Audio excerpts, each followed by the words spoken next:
રાજકોટમાં આરએમસીની સીલિંગ કાર્યવાહી સામે ધંધાર્થીઓમાં રોષ છે। હોટેલ, રેસ્ટોરન્ટ અને ખાણીપીણીના ધંધાર્થીઓએ હડતાળ કરી છે। આજે એક દિવસનું બંધ પાડીને પ્રતિકાત્મક વિરોધ કર્યો છે। સીલિંગ ઝુંબેશ સામે મુદત આપવાની ધંધાર્થીઓની માંગણી છે। આરએમસી અધિકારીઓ સાથેની બેઠક પણ નિષ્ફળ રહી હતી।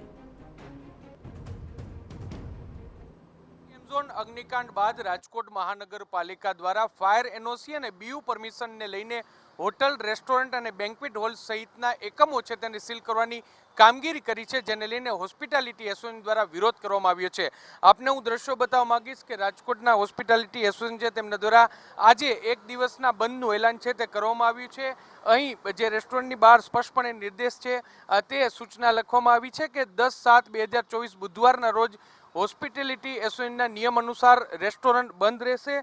રાજકોટ શહેરમાં કુલ 800 જેટલા રેસ્ટોરન્ટ છે તે આ જ પ્રકારે આજના દિવસે બંધનું એલાન છે તે આપવામાં આવ્યું છે। હોસ્પિટાલિટી એસોસિએશનનું સ્પષ્ટપણે કહેવું છે કે ફાયર એનઓસીને લઈને, બીયુ પરમિશનને લઈને નિયમોનું પાલન કરવું ખૂબ જ જરૂરી છે, પરંતુ રાજકોટ મહાનગરપાલિકા દ્વારા જે રીતે જે સીલિંગની કામગીરી છે તે કરવામાં આવી રહી છે, એક પણ પ્રકારની નોટિસ છે તે આપવામાં આવી નથી અને કેટલાક બેન્ક્વેટ હોલ અને રેસ્ટોરન્ટમાં જે ફાયર સેફટીના સાધનો ઉપલબ્ધ છે, પરંતુ એનઓસીના વાકે આ રેસ્ટોરન્ટ છે તે સીલ કરવામાં આવ્યું છે, જેને લઈને તેમના ધંધા વેપારને બહુ મોટું નુકસાન છે તે થઈ રહ્યું છે। રાજકોટ મહાનગરપાલિકા દ્વારા જે રીતે શાળા અને કોલેજોને જે છૂટછાટ આપવામાં આવી છે તે જ પ્રકારની છૂટછાટ છે તે રેસ્ટોરન્ટો, હોટલ અને બેન્ક્વેટ હોલને આપવામાં આવે તેની માંગ છે તે કરવામાં આવી છે।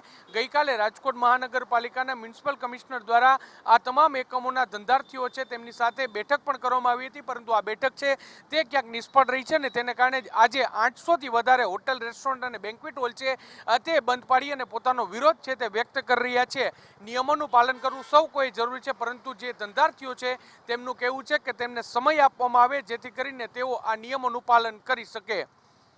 કેમેરા પર્સન ભાવેશ લશ્કરી સાથે મોહિત ભટ્ટ, TV9 રાજકોટ।